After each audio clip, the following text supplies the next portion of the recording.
बोलिए सदगुरुदेव की जय। भक्त मंडली की जय। आज के आनंद की जय।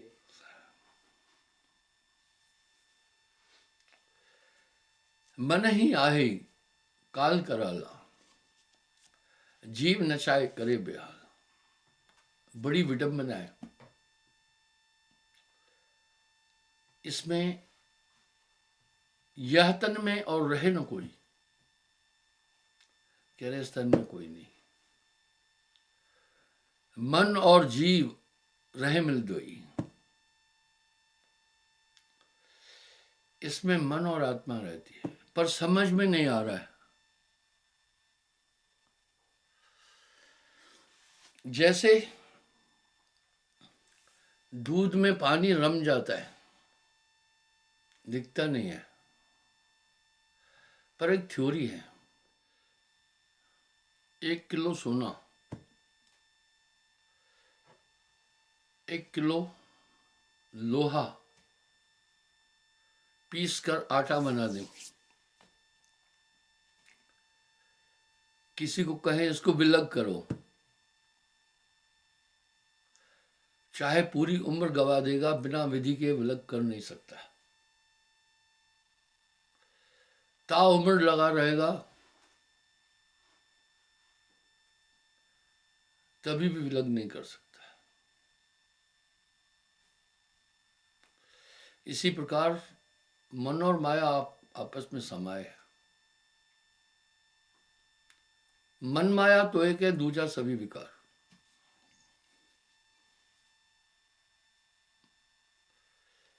बंधु,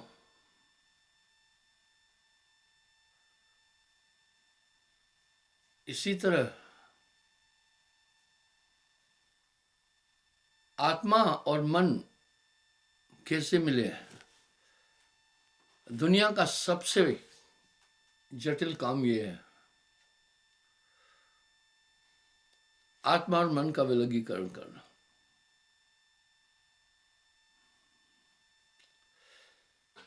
सब जानते हैं,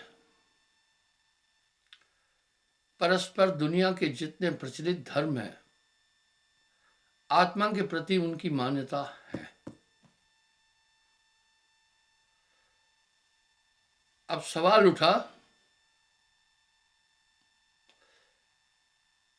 पहला तो सवाल ये उठा,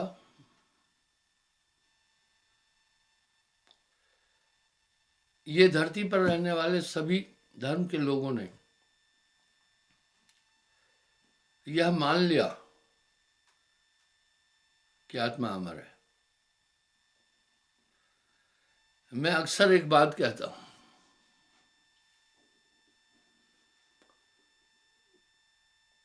आखिर सबने मान क्यों लिया?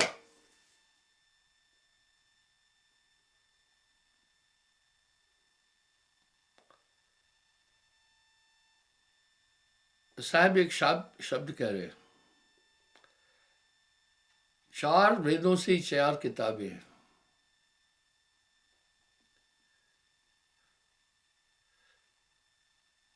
कुरान, इंजील आदि ये मुस्लिम 4 ग्रंथ हैं। ये 4 वेदों से हैं, साहब कह रहे। दुनिया के सबसे पुराने धर्मशास्त्र जो है, प्राचीनतम वेद हैं।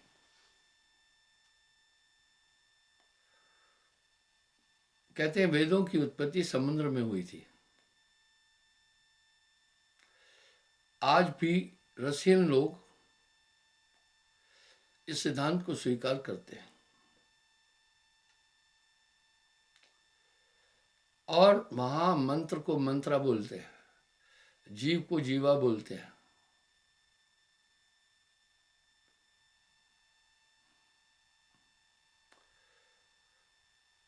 और कई चीजें मिलती है। क्रिमिया में ही वो क्रिमिया वेदों की उत्पत्ति हुई थी। चाहे हम सब इस बात को स्वीकार नहीं करें, लेकिन वेदों की उत्पत्ति समुद्र से वेद निकले, इस मान्यता को रसियन मानते हैं।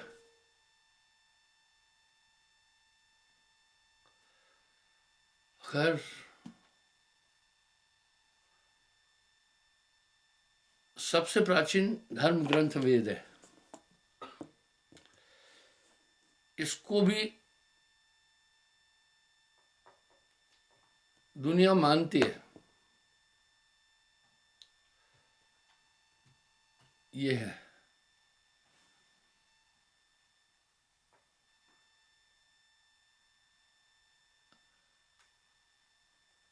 इसी में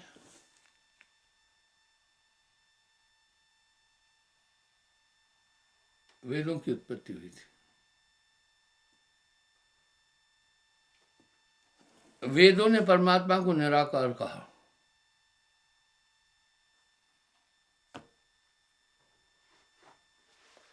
पहला संदेश परमात्मा के रूप का वेदों ने दिया कि वो निराकार है। यही थीम सभी धर्मों के पास है।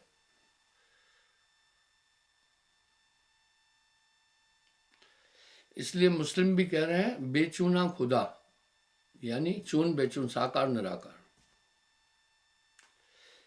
यही बात ईसाई भी कह रहे हैं, मेरा आकाशी पिता, यानी वो भी मान रहे हैं। इससे लग रहा है, अब सवाल ये उठा,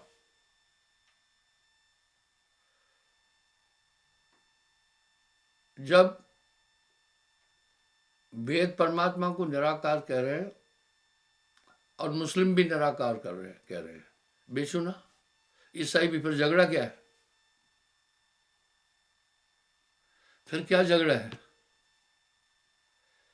यानी धरती पर रहने वाले लोगों ने बहुतायत आज जिन धर्मों की है, उन्होंने ये स्वीकार किया कि परमात्मा निराकार है। मैं एक उदाहरण देता हूं। किसी पार्टी का बहुत पुराना वर्कर ऊंचे पद पर था। बाद में उसने दल बदल कर दी, दूसरी पार्टी में चला गया। मैंने उससे एक सवाल पूछा। मैंने कहा, लंबा टाइम आप गधा पार्टी में थे, उदाहरण के लिए कोई पार्टी, अब आप घोड़ा पार्टी में चले गए। आपके डीएनए, आपके विचारों में तो गधा पार्टी भरी पड़ी है। बोला जी अभी गधा पार्टी खराब हो गई है, पहले वाली नहीं रही।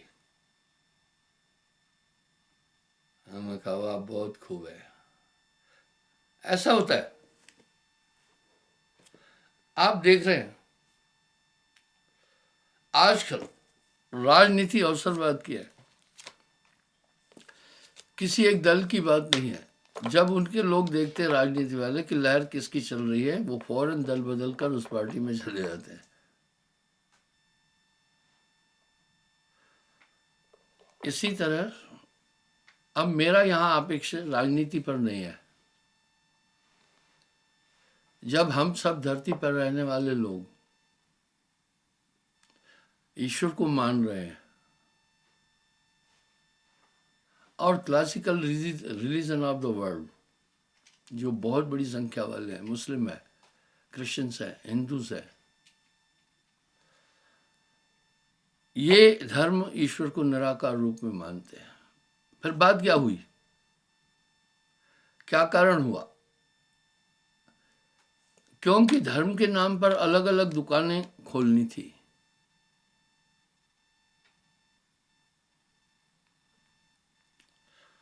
सवाल ये उठा, फिर लड़ाई कैसी है जब हम सब एक परमात्मा कह रहे हैं और वेदास भी निराकार कह रहे हैं। भैया सब अपना वर्चस्व चाहते हैं। इसी प्रकार आज माहौल क्या है? प्रतिद्वंदता आ गई है भक्ति क्षेत्र में। आज क्या माहौल है? हर धर्म का अलग भगवान है। धर्म का अलग भगवान होता तो गनीमत थी।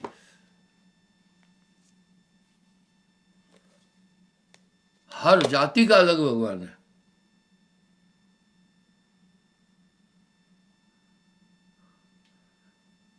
चलो हमारे यहाँ ब्राह्मण क्षत्रिय वैश्य शूद्र 4 जाति है, नहीं है। अगर 4 भगवान वो होते तो भी चलाऊ था, लेकिन हर कुड़मे का एक एक भगवान हो गया।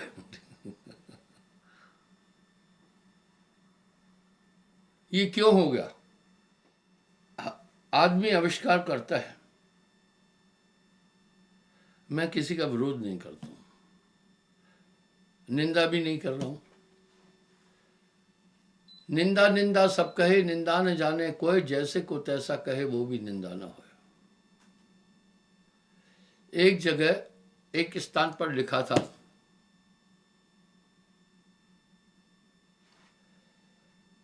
कि भगवान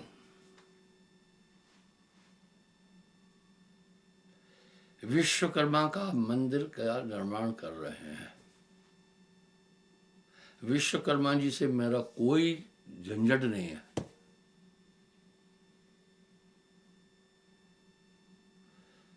मैं उदाहरण क्या देना चाहता हूं वो समझो। यहां साहब ने बड़ा तंज कसाया, भाई रे 2 जगदीश कहां से आए, कहां कहो ये कौन ये भरमा है।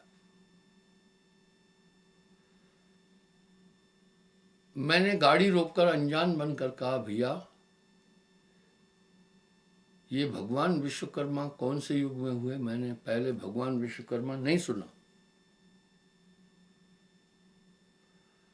बोला आपको पता नहीं है भगवान विश्वकर्मा का? मैंने कहा भगवान विश्वकर्मा मैं नहीं सुना। हाँ मैं इतना सुना है कि द्वापर युग में विश्वकर्मा जी थे, जिन्होंने इंद्रप्रस्थ को फेम किया था। इंद्रप्रस्थ का नक्शा, वो तो एक इंजीनियर आर्किटेक्ट थे।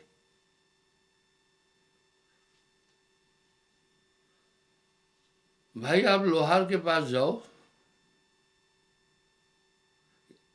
कहो कुल्हाड़ी बनाओ, वो लोहा आपका लेकर कुल्हाड़ी बना देगा। तसला बनाओ, वो तसला बना देगा। दराट कहो, वो दराट बना देगा।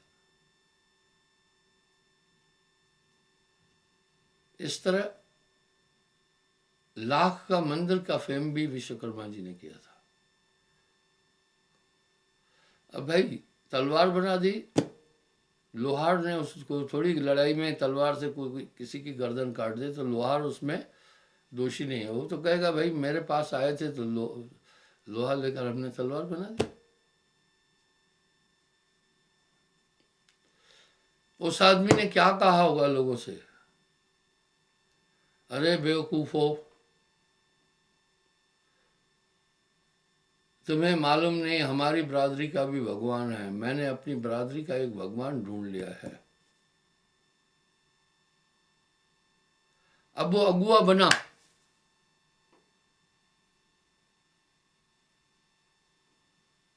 वो अगुआ बना। धर्मांधता और जाति अंधता के कारण से लोग जुट जाते हैं।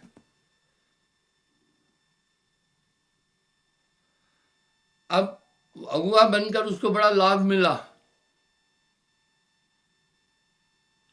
चंदा खूब इकट्ठा किया होगा। बाद में ऐसे लोग फिर राजनीति में आ जाते। एक ये बेस है। आज मानव जाति बड़े संकट में है, इसलिए जीवन यापन कठिन हो रहा है और नाना तरह के हथकंडे और आयाम इंसान अपना रहा है। जितना क्राइम रेट अभी बढ़ गया कभी नहीं, इसमें किसी को दोष नहीं है। डेंसिटी ऑफ पॉपुलेशन के कारण ये काम हो रहा है। अब आइए, इस तरह से हर कुड़मे का अलग भगवान है, हर जाति का अलग भगवान है। यहां साहब व्यंग कर रहे हैं, भाई रे 2 जगदीश कहां से आए, कहो कौन ये भरमाया। यहां मेरा एक ही सवाल है, जब मुसलमान भी बेचूना खुदा कह रहे हैं, ईसाई भी आकाशीय पिता कह रहे हैं, यानी निराकार। हिंदूज भी कह रहे हैं कि परमात्मा निराकार है। तो जब एक ही सत्ता को हम मान रहे हैं तो फिर आपस में धर्मांधता का जंग कैसा है? ये लड़ाई कैसी है? ये लड़ाई आदमियों द्वारा सृजित है। आप विश्वास करना, ये आदमी काफी उद्यमी और विकासशील है। इसने अपने पराक्रम से बहुत से भगवान बना दिए हैं। इतने बेशुमार भगवान हो गए। इस पर ब्रह्मानंद जी ने एक शब्द कह दिया, नाना पंथ जगत में निज निज गुण गावे, सबका सार बताकर गुरु मार्ग लाए। आइए मैं वहीं आ रहा हूं।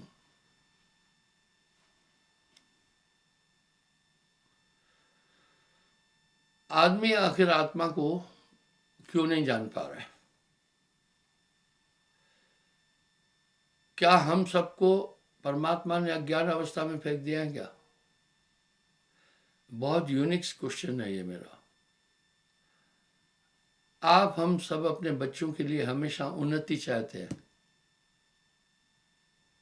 हम हमेशा विकास उनका चाहते हैं, उनको अंधकार में नहीं रखना चाहते। जगत की व्यवस्था देखने से पता चलेगा कि हम किसी शैतानी ताकत में हाथ हैं। मानवीय दृष्टि से देखो तो आदमी अपने बच्चों के लिए बहुत गहराई में सोचता है, उनको अच्छी शिक्षा देता है, अच्छा भोजन देता है, उनका सब चीज बहुत बेहतरीन तरीके से करता है। कैसा हमारा भगवान है ये! यहां साहब ने एक शब्द बोलकर दुनिया को चौंका दिया।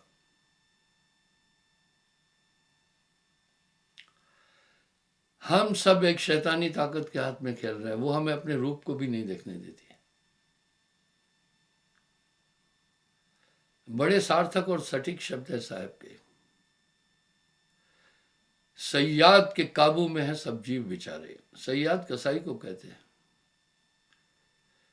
शिकारी को भी कहते हैं। हम सब एक शैतानी ताकत के हाथ में हैं। सामने प्रमाण है। आत्मा की व्याख्या बड़े सुंदर ढंग से की गई है। अगर इसमें आत्मा ही है तो लोगों को जब हम देखते हैं कोई चोरी कर रहा है, कोई डाका डाल रहा है, कोई गलत काम कर रहा है, कोई हिंसा कर रहा है, कोई पाप कर रहा है, कोई अटपटे काम कर रहा है, क्या यही आत्मा है क्या?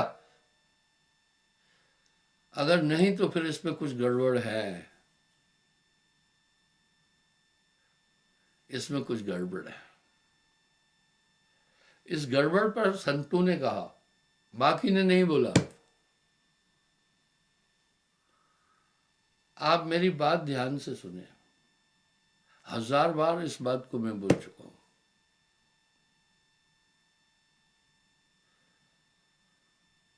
आत्मा और अध्यात्म है। आत्मा हमारी कैसे काम कर रही है, माया और मन कैसे काम कर रही है। विडंबना है, हम सिद्धांत रूप से इस बात को स्वीकार भी करते हैं कि हम मन माया के बीच बंधे हैं। हम एक ऐसी ताकत के हाथ में बंधे हैं जो हमें अपने रूप तक नहीं जाने देती है। अध्यात्म और भक्ति का लक्ष्य क्या है? आत्मज्ञान। आत्मज्ञान क्या? ज्ञान जानने को कहते हैं, अपनी आत्मा को जानना।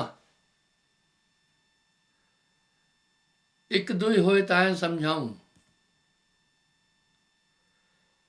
एक दुई होए ताए समझाऊं, सबई भुलान है पिटवा के धंधा। कहे कबीर मैं किस किस को समझाऊं, ये सब जग अंधा। सभी इंसानों की रवायत को देखते हैं तो सभी माया में उलझे हुए हैं।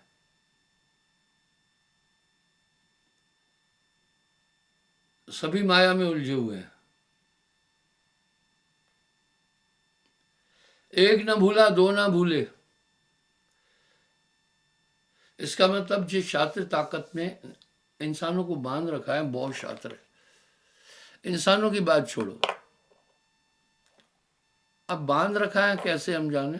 कोई भी आत्मनिष्ठ कर्म कर ही नहीं रहा है। आत्मा न तो बलात्कार कर सकती है, आत्मा विषयों से परे है, आत्मा भूख प्यास से परे है। आत्मा की व्याख्या भी बड़े सुंदर तरीके की है।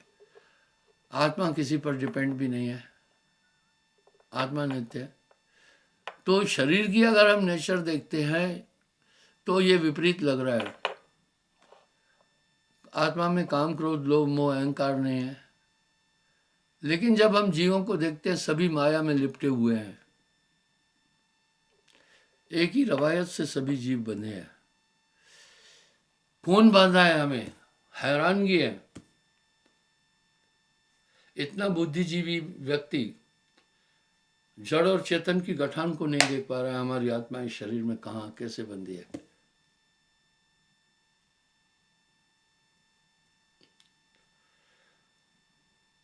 वो ये नहीं देख पा रहा। इसका मतलब है बांधने वाली चीज ने इतना जोर से बांधा है कि इससे निकलना मुश्किल है। बंधन दिख भी नहीं रहे। थोड़ा विचार करें भाइयों। भव दरिया है अगम अपारा, तामे बूढ़ मोह संसारा। ये पूरी दुनिया बंधी हुई है। बांधने वाली ताकत का आभास नहीं हो रहा है। आपकी आत्मा आप कहीं घर में अलमारी में छोड़ के नहीं आया है। आपकी आत्मा इधर ही है। अब हम मन और आत्मा का विश्लेषण करते हैं। मन एक बेहद खराब चीज है। मन ही आहे काल कराला, जीव नचाए करे बेहाला।